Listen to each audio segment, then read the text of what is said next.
Hello friends, Vinayak classes के YouTube channel पर मैं आपका स्वागत करता हूं। दोस्तों, आज मैं आपके लिए लेकर आया हूं संविधान के 22 भाग। आज अपन संविधान के 22 भाग के बारे में जानेंगे। दोस्तों, ये संविधान के 22 भाग क्या होते हैं, इन्हें समझते हैं। पहले देखो दोस्तों, जिस प्रकार से एक बुक होती है उसके अंदर अध्याय होते हैं, उसी प्रकार से संविधान में 22 भाग होते हैं। वह संविधान की बुक के 22 भाग है। इस प्रकार से अपन समझते हैं इसको और पढ़ना स्टार्ट करते हैं। देखो दोस्तों, यहाँ पर जो मैंने भाग लिखे हुए हैं रोमन संख्या में लिखे हुए हैं, क्योंकि परीक्षा में जब पूछता है तो रोमन संख्या में पूछ लेता है। स्टार्ट करते हैं अपन भाग 1। अब देखो, इसको आपको समझते हुए पढ़ना है बिल्कुल। भाग 1 में क्या लिखा हुआ है? भाग 1 में लिखा हुआ है संघ और उसका राज्य क्षेत्र। क्या लिखा हुआ है?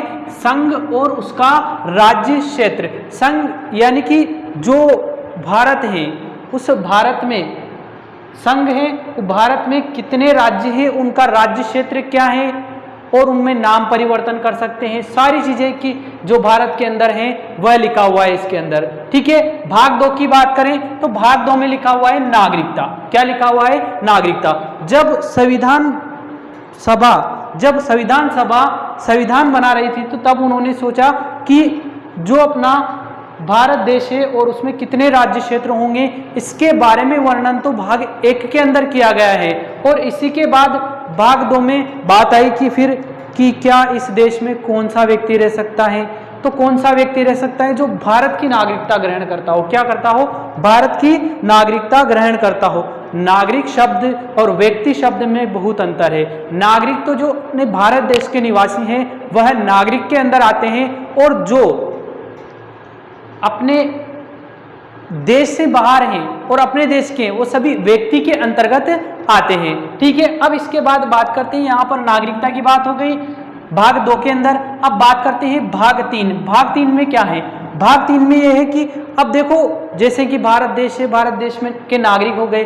अब नागरिक हो गए तो उनके कुछ अधिकार भी होना चाहिए। तो जो ये अधिकार हैं, तो भाग 3 में क्या है?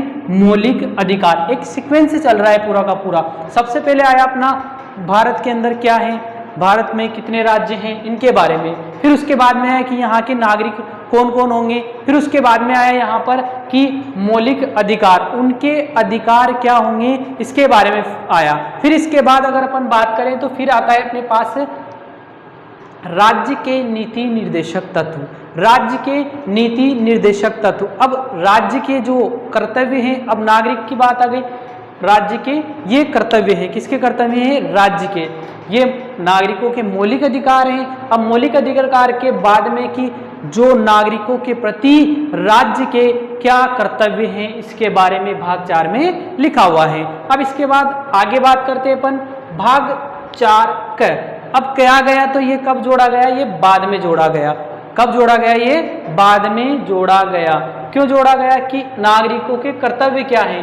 मूल कर्तव्य। अब देखो, नागरिकों को अधिकार भी दे दिए। यहाँ पर क्या दे दिए? नागरिकों को अधिकार दे दिए। अधिकार के बाद में देखो, फिर नागरिकों के क्या होना चाहिए? कर्तव्य भी होना चाहिए। ये सोचा गया कब?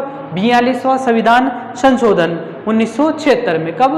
42वां संविधान संशोधन 1976 में। मूल कर्तव्य क्या?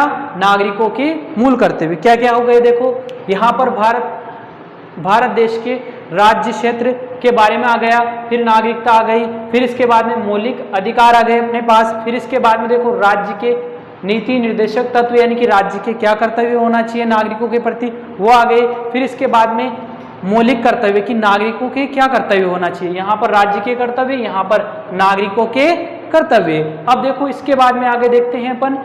अब इसके बाद में देखो, यहाँ पर एक सीक्वेंस यहाँ से स्टार्ट होती है वापस से। देखो, यहाँ पर है संघ सरकार, यानी कि संघ सरकार का मतलब होता है, संघ का मतलब होता है जो पूरा केंद्र सरकार है। केंद्र सरकार के बारे में यहाँ पर वर्णन किया गया है। किसके बारे में? केंद्र सरकार के बारे में। अब केंद्र सरकार में कार्यपालिका, न्यायपालिका, व्यवस्थापिका सारी की सारी आ जाएगी इसके अंदर। राष्ट्रपति, उपराष्ट्रपति, लोकसभा, राज्यसभा, मंत्री परिषद, उच्च न्यायालय, उच्चतम न्यायालय, सर्वोच्च न्यायालय जिसे अपन बोलते हैं, ये सारे के सारे किसके आएंगे? संघ सरकार के अंदर, भाग 5 के अंदर आएंगे। ठीक है। अब इसके बाद देखो, यहाँ पर आगे आता है अपने राज्य सरकार। केंद्र सरकार से नीचे कौन सी सरकार आती है? राज्य सरकार। अब राज्य सरकार की बात करें अपन, भाग 6 में राज्य सरकार आती है। इसके अंदर कौन कौन आता है? राज्यपाल है, विधानमंडल, विधानमंडल के दोनों, विधानसभा और विधान परिषद दोनों आते हैं। इसके अंदर भी मंत्री परिषद आते हैं और उच्चतम न्यायालय इसके अंदर आता है। तो ये सारे अपन किसके अंदर पढ़ेंगे? राज्य सरकार के अंदर पढ़ेंगे। देखो पहले बड़ी केंद्र सरकार, फिर इससे छोटी राज्य सरकार, ठीक है। अब इसके बाद है भाग 8। भाग 8 में क्या था? भाग 8 में जो पहली अनुसूची के भाग ख, पहले अनुसूची के भाग ख के जो क्षेत्र रखे गए थे पहले, उनको अब वर्तमान में इसे हटा दिया गया है। कौन से संविधान संशोधन द्वारा? 7वें संविधान संशोधन द्वारा 1976 में इसे क्या कर दिया है? डिलीट कर दिया गया है, ठीक है।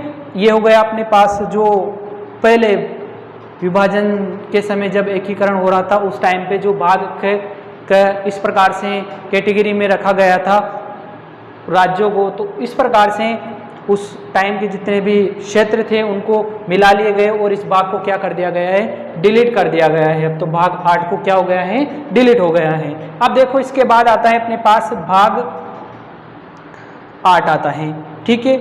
अब इसके बाद भाग, ये 7 था ये भाग, अब भाग 8 आता है। भाग 8 में क्या है? संघ वह राज्य क्षेत्र। संघ वह राज्य क्षेत्र, यानी कि संघ वह राज्य क्षेत्र का मतलब होता है केंद्र शासित प्रदेश। क्या होता है? केंद्र शासित प्रदेश। देखो सबसे बड़ा केंद्र, फिर राज्य, राज्य से नीचे आ गया अपने पास केंद्र शासित प्रदेश के बारे में इसमें वर्णन किया गया है। चलो इससे छोटा क्या आता है? इससे छोटा आता है पंचायतें। क्या आती है? पंचायतें, ठीक है। पंचायतों के बाद आगे देखिए अपन, पंचायतों के बाद आ जाता है अपने पास नगर पालिकाएं। कौन से संविधान संशोधन का और खे में है? तो देखो यहाँ पर नगर पालिकाएं 74वें संविधान संशोधन 1992। कौन से? 74वां संविधान संशोधन 1992, ठीक है। फिर इसके बाद आता है अपने पास सहकारी समितियां, ये आती हैं 97वें में संविधान संशोधन 2011 में आती है, ठीक है। जैसे कि गांव की सरकार होती है वैसे ही अपने पास शहर की भी सरकार होती है। तो एक सीक्वेंस से चल रहा है। किस प्रकार से? देखो सबसे पहले केंद्र लेवल की बात की, फिर राज्य लेवल की बात की, फिर इसके बाद राज्य के बाद केंद्र शासित प्रदेश की बात की, फिर गांव की सरकार की बात की, फिर शहर की सरकार की बात की। इस प्रकार से एक सीक्वेंस चल रहा है। फिर इससे आगे देखो आप लोग 10 के अंदर भाग 10 के अंदर देखो, भाग 10 के अंदर लिखा हुआ है अनुसूचित जाति वह जनजाति के क्षेत्र। अनुसूचित जाति वह जनजाति के क्षेत्र। कैसे?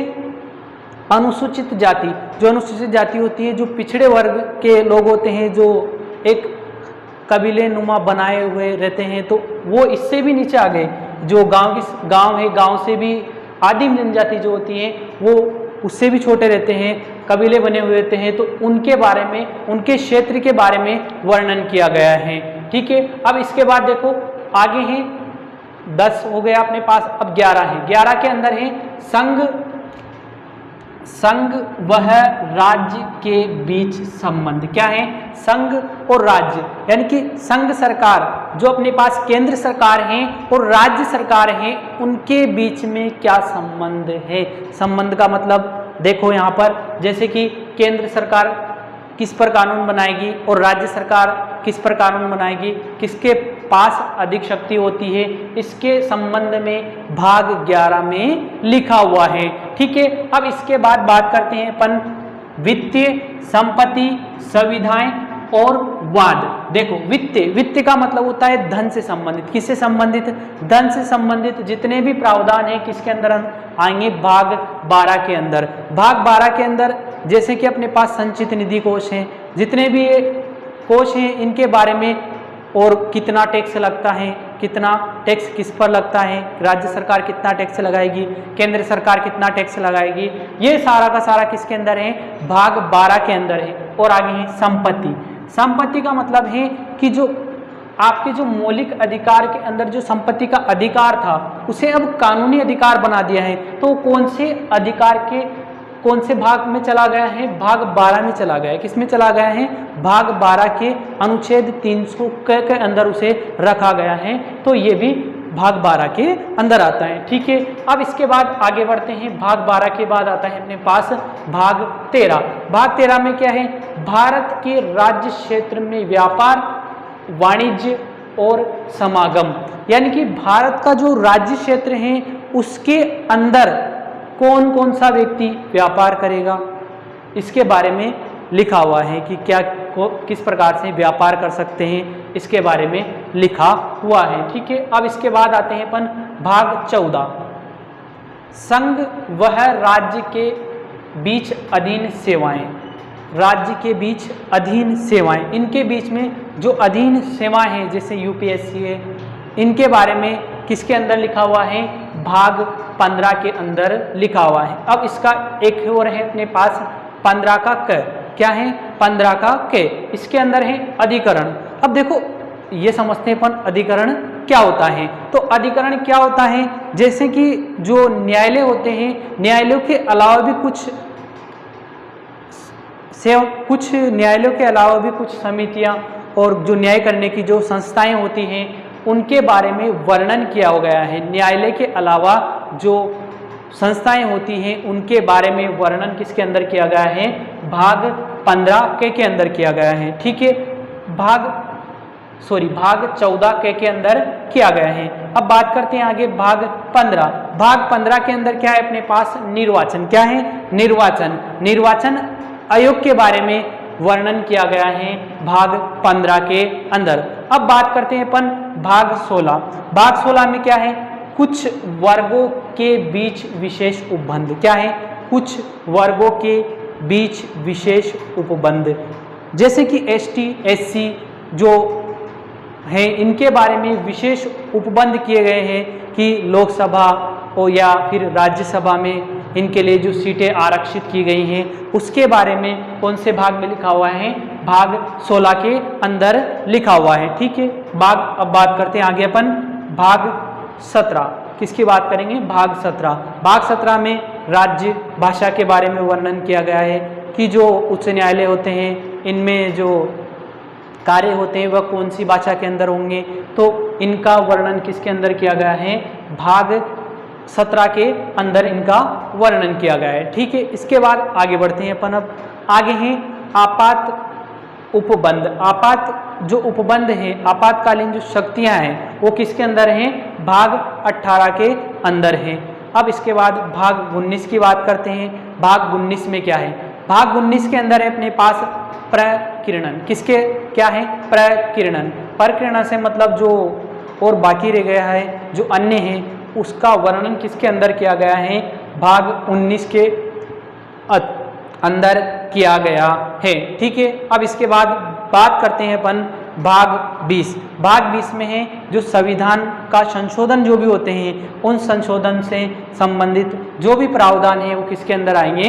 भाग 20 के अंदर आएंगे। जो भी संविधान संशोधन है, जो भी संशोधन होते हैं वो किसके अंदर आते हैं? भाग 20 के अंदर आते हैं। ठीक है, आगे बात करते हैं अपन भाग 21। भाग 21 में क्या है? अस्थायी, संक्रमणकालीन और विशेष उपबंध। अस्थायी, संक्रमणकालीन और विशेष उपबंध, यानी कि अस्थायी जैसे कि जम्मू कश्मीर को विशेष दर्जा दिया गया था वो अभी हटा दिया गया है, और इसके अलावा जैसे कि मणिपुर, मेघालय, इसमें कुछ राज्यों को विशेष दर्जा दिया गया है। इसके बारे में जो उपबंध किया गया है वो उपबंध किसके अंदर है? भाग 21 के अंदर ये उपबंध किया गया है। अब बात करते हैं, चलो आगे अपन लास्ट भाग 22। भाग 22 में क्या है? भाग 22 में है संक्षिप्त नाम। क्या है? संक्षिप्त नाम। संक्षिप्त नाम क्या होगा?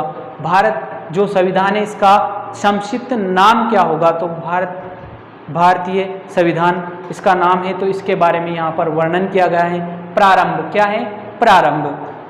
देखो जो प्रारंभ कब हुआ, अपना संविधान कब लागू किया गया था, कब पूर्ण रूप से लागू किया गया था, तो अपना संविधान 26 नवंबर 1949 को लागू किया गया, और इसके बाद पूर्ण रूप से लागू किया गया था 26 जनवरी 1950 को संविधान अपना पूर्ण रूप से लागू किया गया था। तो प्रारंभ की तिथि लिखी हुई है इसके अंदर। ठीक है, अब इसके बात करते हैं हिंदी में प्राधिकृत पाठ, हिंदी में प्राधिकृत पाठ, क्योंकि जो संविधान था अपना इंग्लिश में लिखा हुआ गया था और जो हिंदी में प्राधिकृत पाठ है उसके बारे में लिखा हुआ है। ठीक है, अब इसके बाद में आता है निरसन। क्या आता है? निरसन। इसी के अंदर लास्ट में निरसन का मतलब होता है जो पहले अपना भारत की जो अर्थव्यवस्था, जो भारत जो चल रहा था, जो कानून व्यवस्था थी, 1935 का अधिनियम है, भारत शासन अधिनियम है, उन सबको क्या कर दिए गए हैं? निरसन, यानी कि सभी को डिलीट कर दिए गए हैं। और जो संविधान चलेगा अपना वो इस आधार पर चलेगा, इन भागों के आधार पर चलेगा अपने भारत का जो संविधान है। ठीक है, एक बार मैं आप लोगों को थोड़ा सा सीक्वेंस बता देता हूं कि सीक्वेंस किस प्रकार से जोड़कर आपको याद करना है। देखो, जोड़कर कैसे याद करना है कि भारत जो है अपना, भारत में कितने राज्य हैं, क्या है, इसका नाम परिवर्तन करना है, सारी चीज़ें। भाग 1 नागरिकता, भाग 2 के अंदर, भाग 3 के अंदर मौलिक अधिकार, नागरिकों के अधिकार। ठीक है, फिर राज्यों के क्या दायित्व हैं नागरिकों के प्रति। ठीक है, इसके बाद मूल कर्तव्य कि नागरिकों के क्या कर्तव्य, इन्हें बाद में जोड़े गए 42वां संविधान संशोधन 1976 में जोड़े गए। ठीक है, अब इसके बाद है अपने पास, अब सरकार की बात आ जाती है। ये सारे हो गए, सरकार की बात आ जाती है, संघ सरकार, फिर राज्य सरकार आती है, फिर इसके बाद में जो क्षेत्र थे उनको हटा दिए गए, भाग के जो पहली अनुसूची के भाग के क्षेत्र थे उनको हटा दिए गए हैं। अब इसके बाद संघ, वह राज्य क्षेत्र यानी केंद्र शासित प्रदेश, फिर पंचायतें आ जाएगी, फिर नगर पालिका आ जाएगी, फिर सहकारी समिति आ जाएगी। तो इस प्रकार से आपको एक क्रम जोड़ते हुए याद करना है। वैसे तो छोटे एग्जामों में देखा जाए तो इधर का पार्ट लगभग आ जाता है और एक आध पार्ट है जो इधर से आता है, बाकी मेनली इधर से आपका संविधान का पार्ट आता है। पर अगर आप यूपीएससी की तैयारी कर रहे हो तो आपको यूपीएससी, आरएस, तो आपको सारे भाग 22 ही भाग याद करने पड़ेंगे, अन्यथा आप ये जो इतने भाग हैं और इसके अलावा ये हैं और 1-2 और विशेष भाग हैं, इनको याद कर लो जिसमें आपका काम चल जाएगा। नहीं तो अगर यूपीएससी या संघ लोक सेवा आयोग या फिर आरएस की तैयारी कर रहे हो तो आपको पूरा ही पढ़ना पड़ेगा। अब देखो दोस्तों, अब इसके बाद अपन अगली वीडियो में बात करेंगे संघ और इसके राज्य क्षेत्र के बारे में बात करेंगे। थैंक यू दोस्तों।